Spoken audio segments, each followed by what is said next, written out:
बात है।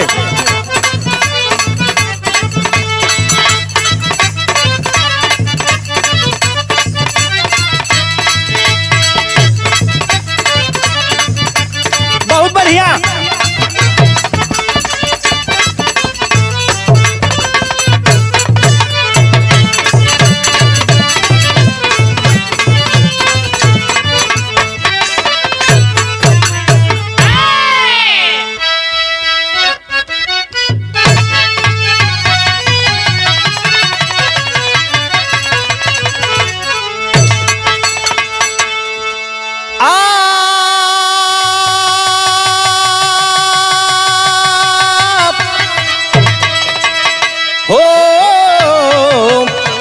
सवरिया हो भोले बाबा जोगिया हो राम।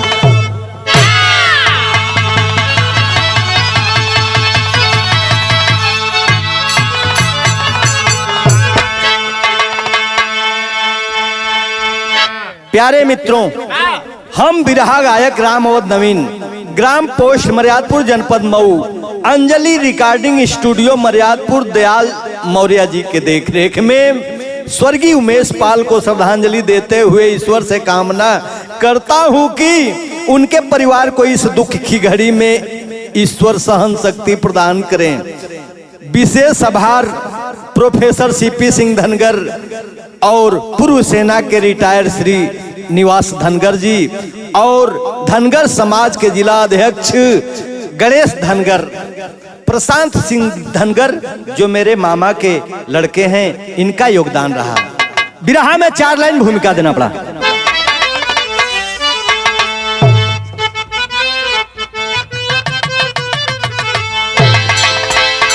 अरे कितना भी कातिल रहे सातिराना,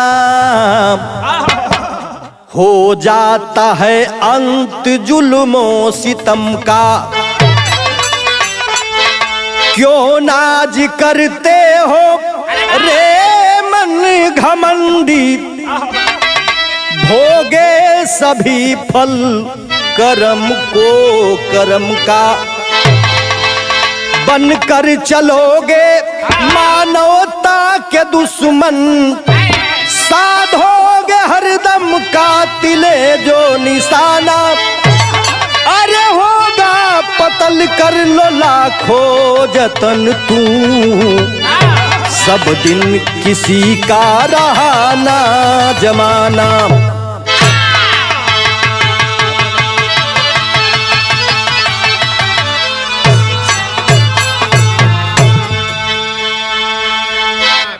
साहब जुल्म सितम कितना भी कातिल कर ले, लेकिन उसका पतन निश्चित है, उसका अंत निश्चित है।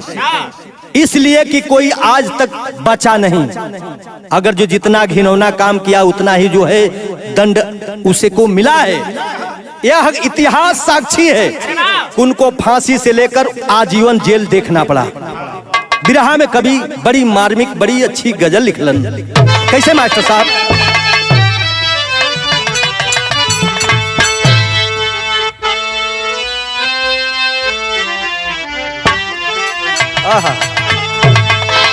टूट गए हम प्यार जता कर,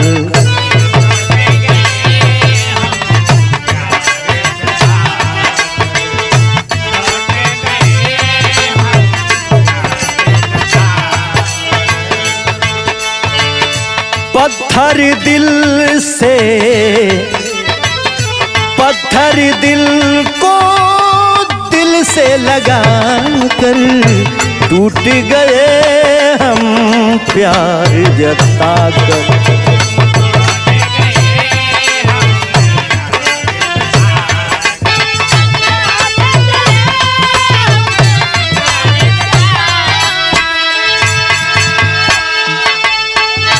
बड़ी सुंदर भाव कवि लिखत होन। श्रद्धांजलि है क्या? गाते भी हैं,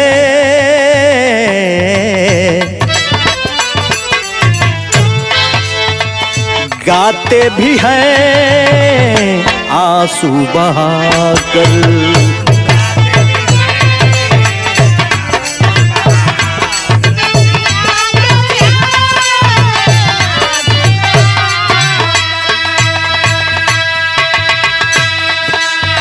श्रद्धा सुमन को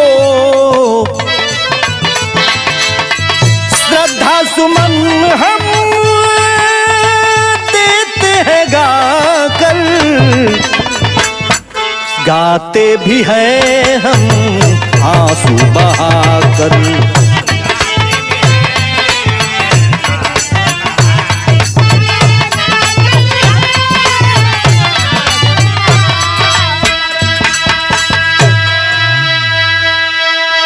यहीं से नज्म का लाइन लगल।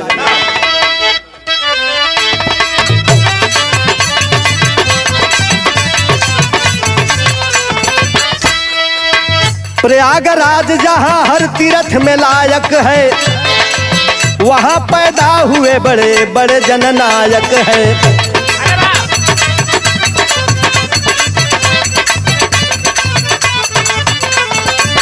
आजाद चंद्रशेखर बीपी सिंह महान हुए, मगर वहीं पे कुछ नीच बेईमान हुए।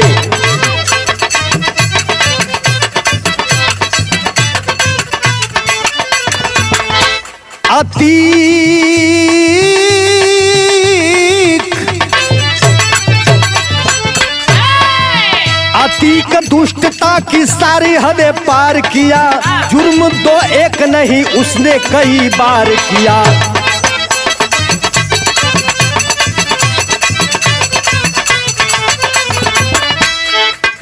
पाल खुशहाल है प्रयाग के इलाके में, लहरता झंडा जिनका सदा नाके नाके में। प्रयाग पश्चिमी से बसपा के प्रत्याशी थे, राजू पाल सबके आशीषों के आशीष थे।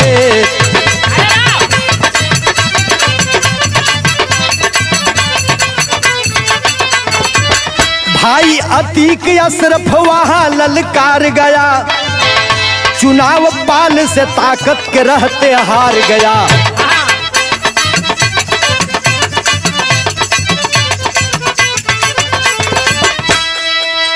कहानी समझ ले मित्रों, प्रयागराज खूबसूरत शहर जिसको इलाहाबाद भी कहा जाता है, प्राचीन लेकिन आज का वर्तमान प्रयागराज है, जहां चंद्रशेखर आजाद सीने में गोली खाई थी, अंग्रेजों के खट्टे दांत किए थे।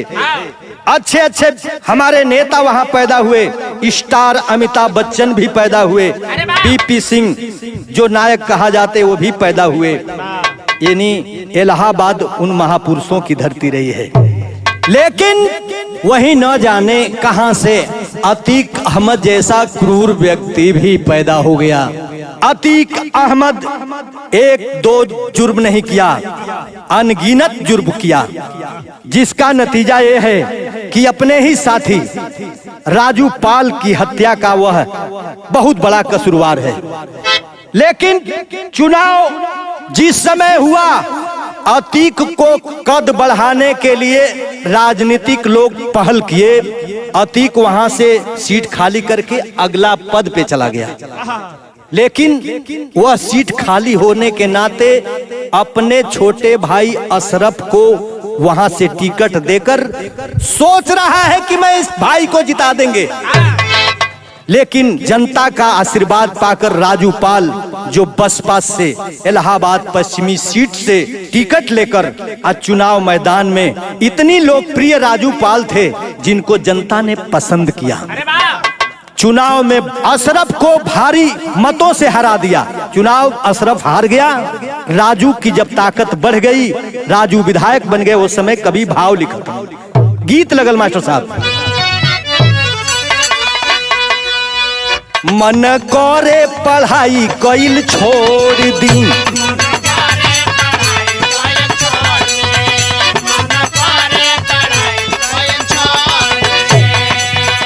कापी फारी कलम धके तोड़ दई,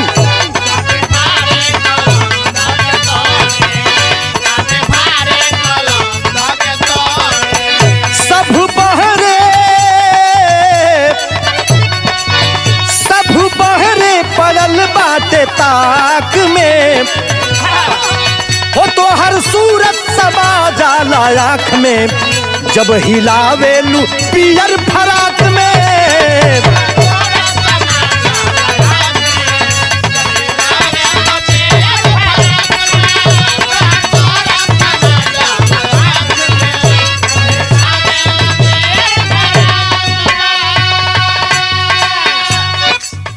बिरहा में कभी बहाव लिखतवन, राजू पाल जब मिटा दिहले लिख के,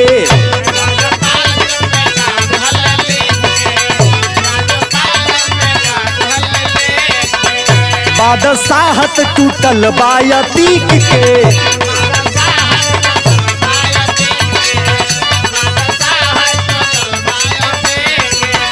रोस भर गईले तहिया गद्दार में, रोस भर गईले तहिया गद्दार में, आज पापी पड़ल इंतजार में, के गोली बारब हो बाजार में।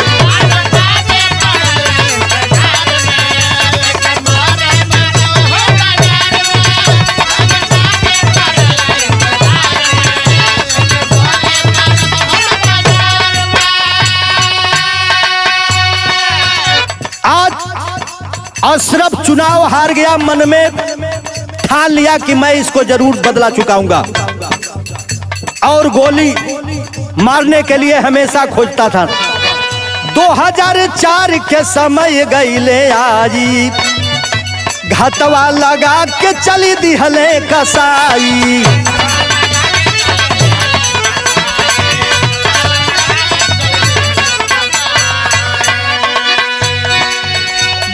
फसल गोली की बौछार में, चले मऊजर दनादन रफ्तार में, भैया मारल गईले पीछे बाजार में।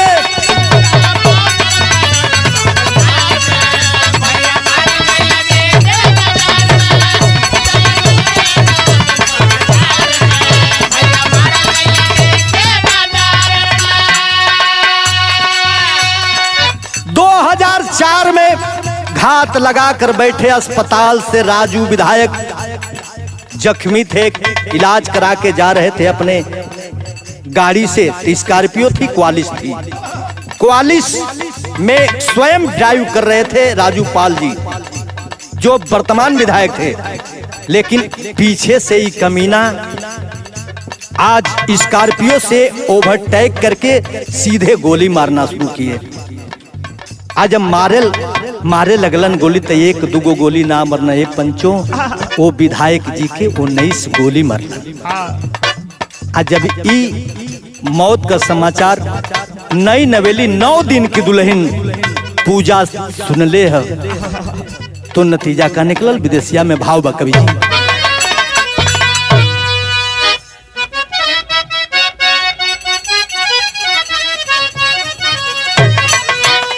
अरे पूजा पाल पावली जब मौत के खबरिया हो, अरे सेनुरा धोवाइल छाती पिटेली माया नवा, बाबू माई बिलखी बिलखी के बेहोश भइले, अरे छिनले विधाता आज सगरो सपनवा। ए बाबू आज पूजा पाल का सभी सपना चूर चूर हो गया। नई नवेली विधवा 9 दिन की सुहागन आज रो रो के कहत बारी कि जागल पर शासन बाटे पापी गिरफ्तार भइले, अरे उमेश पाल बनी गईले तवनी हो छनवा, मौसेरा भाई का अपनी करले पर बीजम के, अरे तहिए से नजर गड़वले दूसू मनवा। उमेश पाल एक अधिवक्ता थे, एक एडवोकेट थे, जिन्होंने भाभी को धीरज बनाया कि भाभी मैं एक कानून का पालक हूं, आज मैं उस जुर्म के खिलाफ जरूर कदम उठाऊंगा, मेरे भाई की हत्या किया है तो बचेगा नहीं। उमेश पाल जिनका जन्म 20 जनवरी 1980 को हुआ, जिला प्रयागराज उत्तर प्रदेश जयंतीपुर गांव के सुलेम सराय के निवासी थे। पिता स्वर्गीय भुल्लर पाल जो उमेश पाल 5 बरिस कर रहलन, तब्बे भुल्लर पाल ये दुनिया के छोड़ के चल गेलन। बड़ा गरीबी में बड़ा दुख दर्द सहकर भुल्लर पाल की पत्नी शांति देवी अपनी बचवा के पल्लिन। बेटा 4 गो रहलन और बेटियों 4 गो रहली। बेटा का नाम अशोक जी, दिनेश जी, रमेश जी। रमेश जी 2021 में कोरोना पॉजिटिव पावल गेलन और इलाज काम नहीं किया, इस दुनिया को छोड़ के चले गए। अब 4 गो बेटी है, जे संतोषी देवी, विमला देवी, सुषमा देवी, संगीता देवी, और तीसरे नंबर के बेटे उमेश जी थे जो एक एडवोकेट थे। आज समाज में एक कदम बढ़ाए हैं, अच्छा नेता हैं, नेता का भी काम करने लगे, प्रॉपर्टी डीलर भी थे और उनका कद दिन प्रतिदिन सामाजिकता समाज सेवा में मन लगता गया। तब बिरहा में कभी भाव देलन, एक लाइन गीत लगल मास्टर।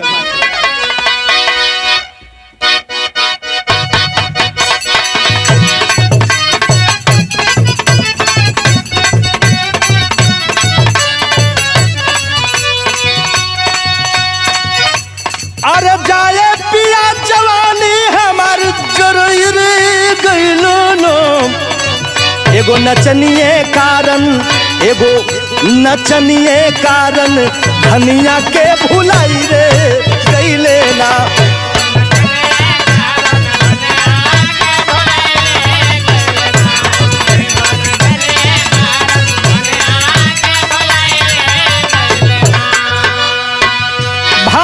खत्म बड़ा सुंदर।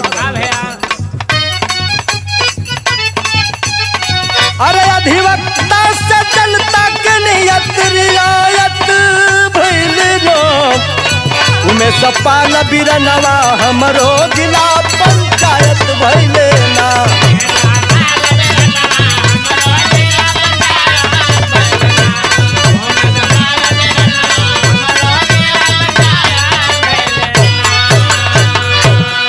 जनता के बीच में मित्रों इतनी लोकप्रियता उमेश पाल की बढ़ गई कि वो जिला पंचायत पद पे काम करने लगे। वो चुनाव जीतकर जिला पंचायत हो जाते हैं। बड़ा सुंदर एक पद मिल गया, जनता के बीच का नेता बन गए। आज जब लोकप्रियता बढ़ने लगी, वकालत बढ़ने लगी मित्रों, तो दुश्मनों को जो है बहुत असर पड़ा। तो एक लाइन गीत लगल यहाँ।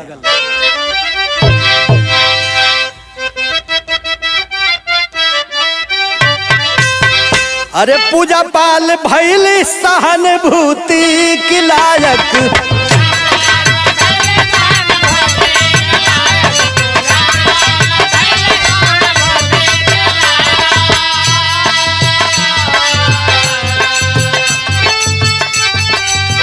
अरे ललित सरनी बन गइल विधायक, पूजा पाल भइल सहानुभूति की लायक।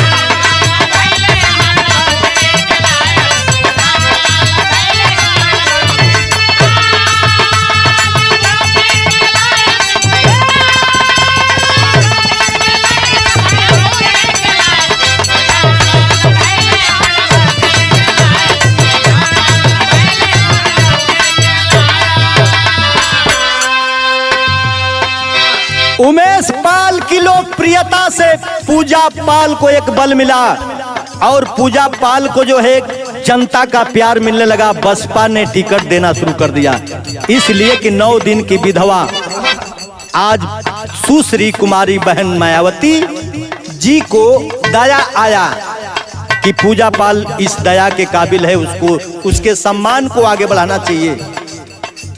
तब भाव कवि लिखलन कैसे? कहे उमेश पाल हौसला बढ़ाई,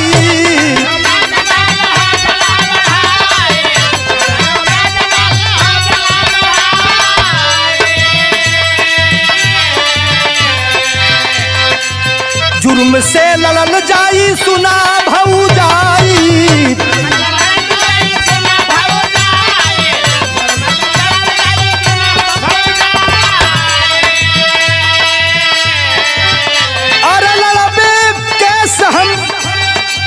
लड़बे केस हम अमोघ बन के सायक लड़ली शेरनी बनी गईली विधायक।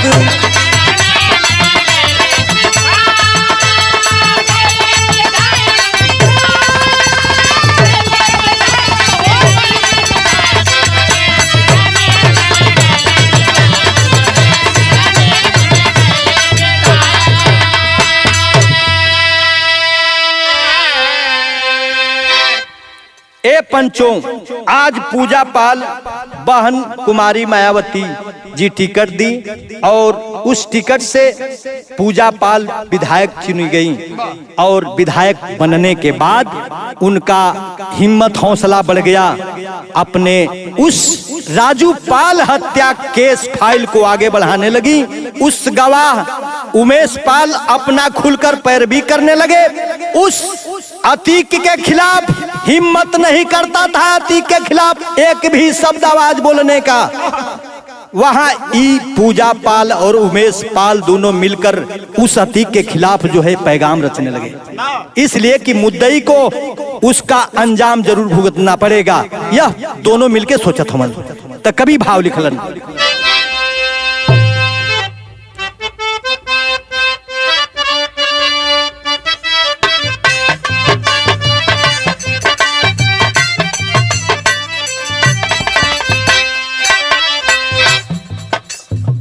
सोहरत सम्मान देख के देवर भऊ जइया के, देवर भऊ जइया के रात दिन जरे बदकार जी। कैले अपहरण पपिया पालऊ मेष जी के, पालऊ मेष जी के लड़ला के कैदाइन कार जी।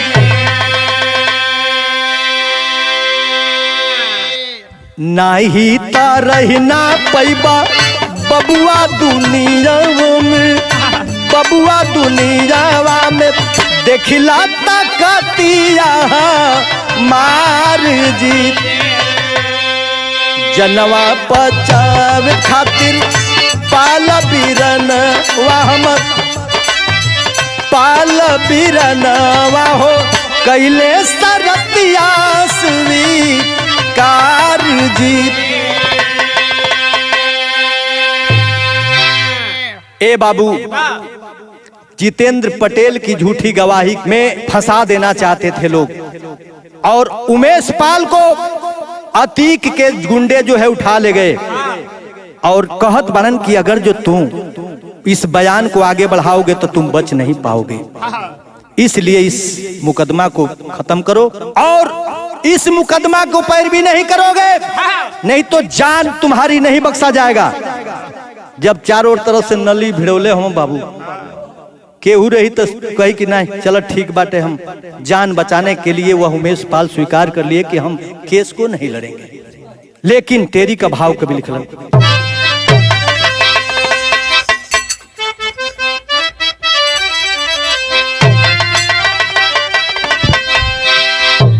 अरे मोर राम, अरे लड़ाई ना इंसाफ की रुकी, भैया की कातिल के करबे नहीं माफ, लड़ाई नहीं। भैया के कातिल के करबे नहीं माफ, कैसे कोई माफ कर देगा अपने भाई की कत्ल को। वहां से छूटने के बाद जान तो गुंडों ने बख्श दिया, लेकिन छूटने के बाद वह उमेश पाल जो है कहे कि नहीं, इस गुंडों को, इस माफियों को जो है सजा दिलवा के रहेंगे। तो एक लाइन बिरहा में गीत लगल मास्टर।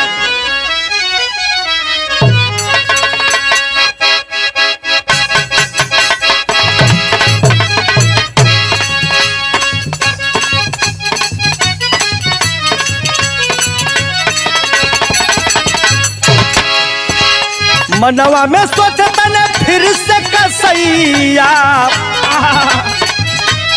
मनवा में सोचता न फिर से कसैया, पाल बनल दिया रखे काल।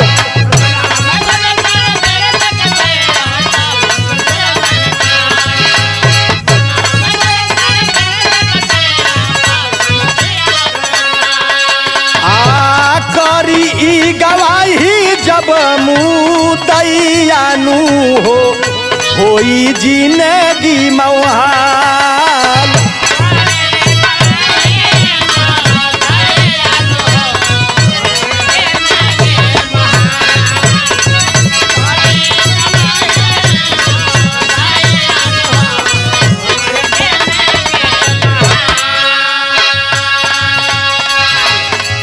अरे जेल से अधिक बाटे योजना बनवले बचना गणेरिया के लाल।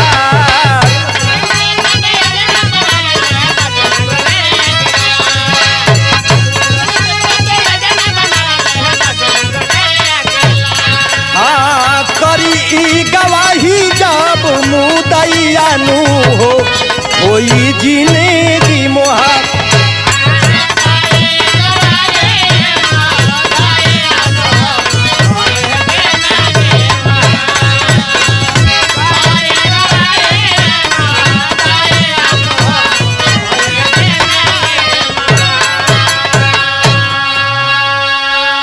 ए पंचो योजना बना के और उमेश पाल को ठीक उनके दरवाजे के ठीक सामने आज गोली मारे लगलन। ए पंचो उस समय रहल 24 फरवरी 2023 का गुंडा आज इतना गोली बम बरसावे लगलन कि वहां के लोग दहशत में आ गेलन। आज जब दहशत में एलन बाबू तभी अब गुंडा अपन काम करे लगलन, माफिया सक्रिय हो गेलन। तो एक लाइन गीत लगल।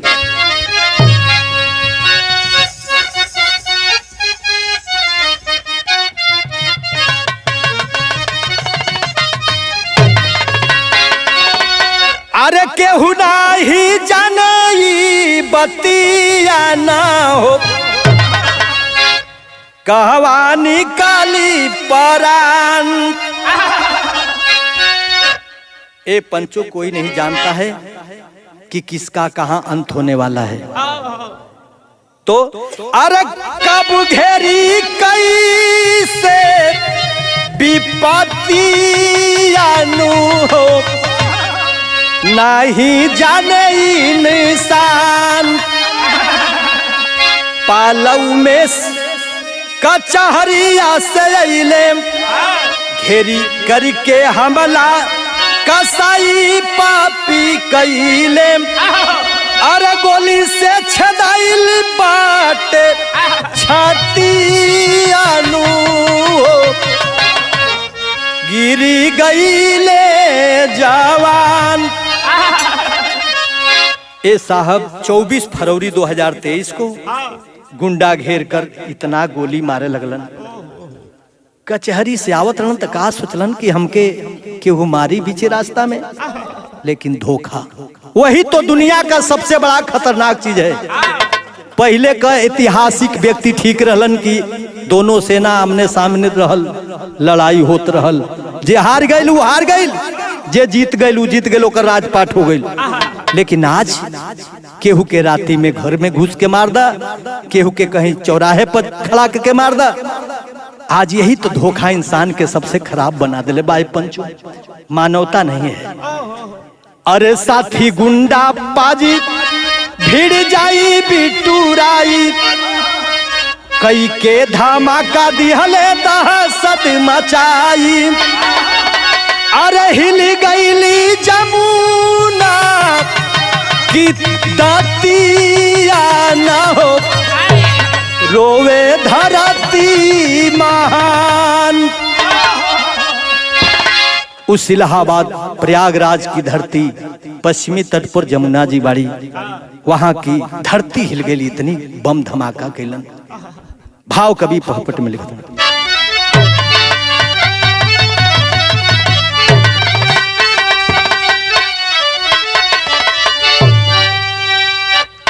अरे गरजे जोगी धूमिल होगी साखया खयब लाल भइल। गरजे जोगी धूमिल होगी साखया खयब लाल भइल। आ माफिया गुंडों को कर दूंगा खाकया खयब लाल भइल।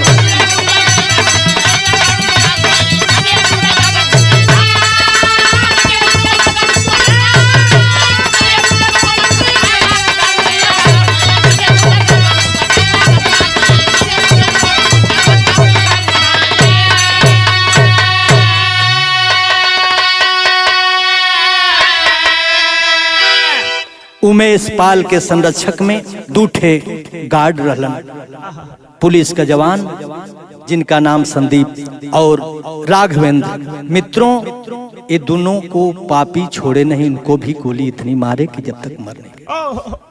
कुछ सांसें अटकी थी जो अस्पताल में जाते जाते, कुछ इलाज होते होते वे दुनिया से रुखसत हो गए।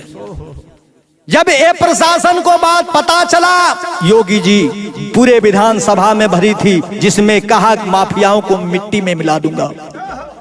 जांच होखे लागल, पकड़े जाने लगे लोग, बदमाश माफिया पकड़े लगलन। जब सबूत के साथ उनके घर पे बुलडोजर चले लगल, अरे गरजे बुलडोजर घर भइले धराशायी हो, 3 हत्यारा गइले इनकाउंटर में मराई हो। सॉरी, 4 हत्यारे अब तक मारे गए हैं जो इस घटना में शामिल थे। बाकी अभी बहुत हत्यारे बचे हुए हैं, उनको भी उनके किए की सजा जरूर मिलेगी। अरे बचा लिया प्रशासन अपनी नाक आँख अब लाल भइल, कुछ पापिन के मिलल बा सलाख आँख अब लाल भइल।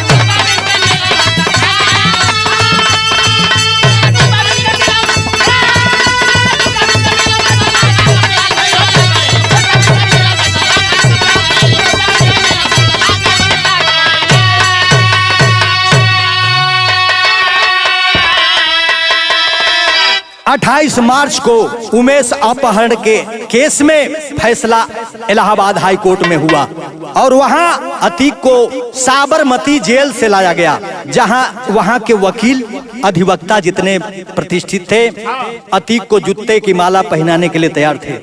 इतनी गाली गलौज कभी इतिहास के पन्नों में कोई MP MLA नहीं सुना होगा जितना वो सुना।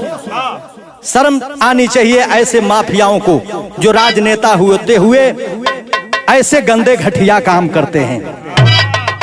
ए मित्रों, आज उनको प्रयागराज हाई कोर्ट ने आजीवन का कारावास सुनाकर साबरमती जेल पुनः भेज दिया। तो अल्लाह का भाव कभी लिखल,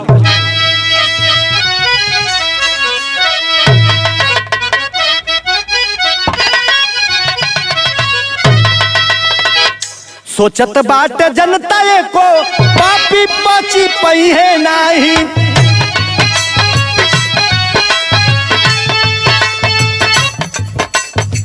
जोगी का प्रशासन बाट कुरधावा में लाल।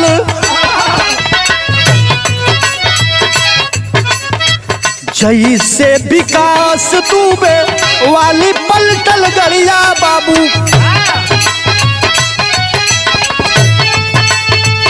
उहे अब होई अतीक का हो हाल। साइना परवीन पत्नी शक के दायरा में आईली, पूरा परिवार बामनवता के काल।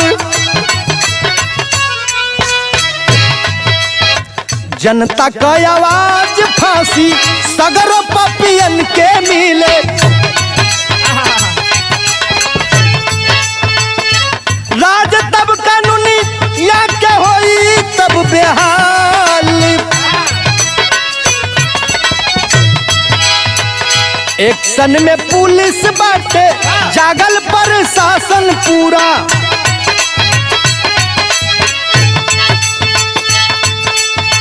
देखत रहा होला कवन पपियन के हाल।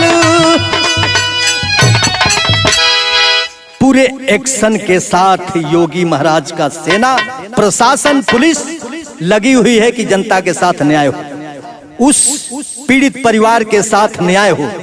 जिन जिन लोगों को यह अतीक का पूरा परिवार, लेडीज माफिया से लेकर जेंट्स माफिया, ये दोनों जो है, जब तक पूरे जनता की हत्या, डकैती, लूट मार, माफिया, जब तक सब फैसला ना हो जाए, जेल में ये सड़ते रहे।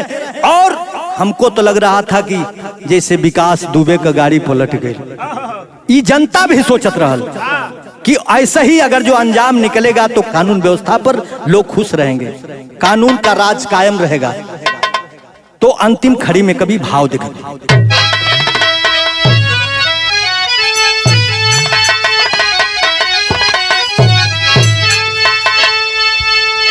अरे जान की बदल जान कितना जाई भैया, जे बगैल जग से कबो ना आइल भैया।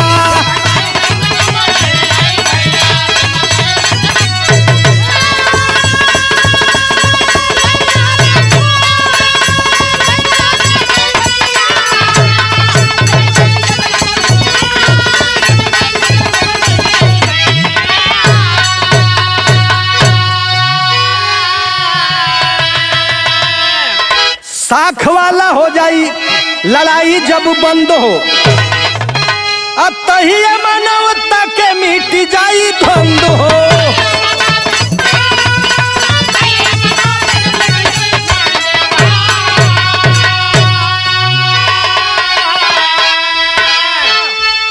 अरे कीचड़ से न कीचड़ कबो धोवाई भैया, जे बगैल ऊना जग में फिर आइल भैया। ए साहेब, जनता की यही उम्मीद है, यही एक आशा है कि आज उन पापियों को कानून के तहत न्याय इंसाफ दिया जाए। कबीरहा में एक सच्ची श्रद्धांजलि थी उमेश पाल हत्याकांड, और ऐसे हत्या अगर जो होते रहेंगे समाज के अंदर तो मानवता तो शर्मसार होती रहेगी। मित्रों, समाज में एक बहुत विषमता पैदा हो। छापन गुरु गणेश गुरु रामलाल कविता रोती बिल खाके लिखे कवि संतोष कलम से श्रद्धा सुमन चढ़ा के। अरे हो लड़ाई ना इंसाफ की रुकी, नवीन रामवत कब होई माफिया साफ, ये लड़ाई ना इंसाफ की रुकी।